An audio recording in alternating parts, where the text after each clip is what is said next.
안녕하십니까. 저는 이번 경제학원론 노벨상 프로젝트 발표를 맡게 된 윤성준 학우입니다. 저는 이번 노벨상 프로젝트 주제로 밀턴 프리드먼을 선정하였습니다. 먼저 연구자를 소개해드리겠습니다. 이름 밀턴 프리드먼, 1976년에 노벨 경제학상을 수상한 밀턴 프리드먼은 소비 분석, 통화의 이론과 역사, 그리고 안정화 정책의 복잡성에 관한 논증 등의 업적을 인정받아 노벨 경제학상을 수상할 수 있었습니다.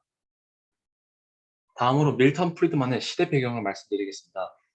1912년에 태어난 밀턴 프리드먼은 1910년대 제1차 세계대전, 1940년대 제2차 세계대전을 모두 거쳤습니다.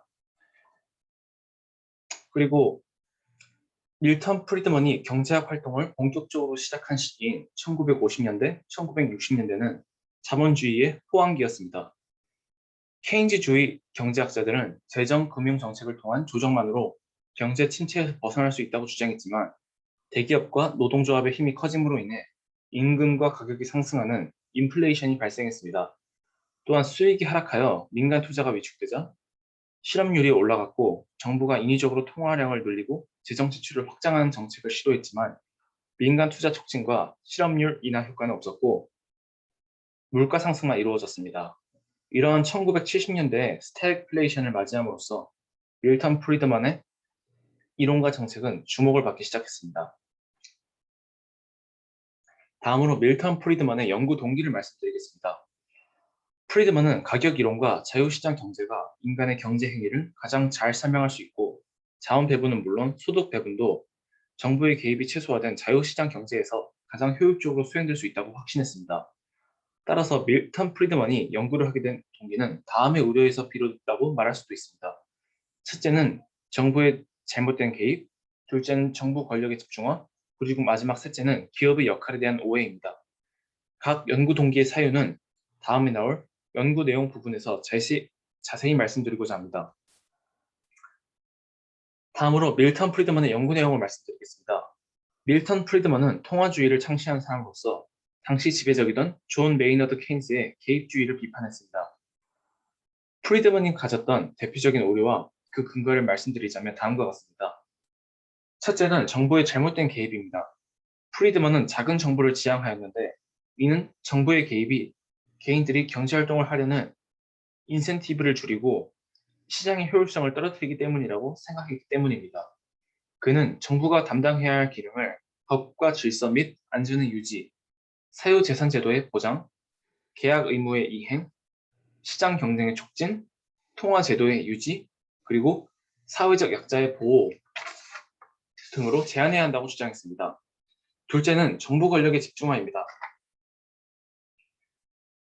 프리드먼은 지방 분권화의 촉진과 이를 통한 지방 정부 간의 정책 경쟁 및 이에 대한 주민들의 선택권 보장이 이루어져야 한다고 주장했습니다. 만약 지방 분권화가 이루어진다면 한 지방 정부의 정책이 마음에 들지 않더라도 개인들은 마음에 드는 정책을 펴는 다른 지방으로 이주함으로써 최소한의 선택권이 보장될 수 있습니다. 비록 여타 이유로 인해 현실적으로 실제 이주할 수 있는 사람이 많지 않다고 하더라도 그 가능성을 열어둔 것 자체가 지방 정부로 하여금 주민들의 자유를 좀 더 존중할 수 있도록 만드는 하나의 압력 수단이 될 수 있다는 것입니다. 셋째는 기업의 역할에 대한 오해입니다. 프리드먼은 기업의 유일한 책임은 경기 규칙 내에서의 이윤 극대화이며 사기나 부정수단이 아닌 자유롭고 공정한 경쟁을 하는 윤리만이 요구될 뿐 그 밖에 사회적 책임은 없다고 주장했습니다. 프리드먼은 경영자들은 사회 문제, 환경 문제에 무지하기 때문에 이들이 기업의 자본으로 문제 해결에 손을 대는 것은 자원의 낭비로 이어질 가능성이 높다고 경고했습니다.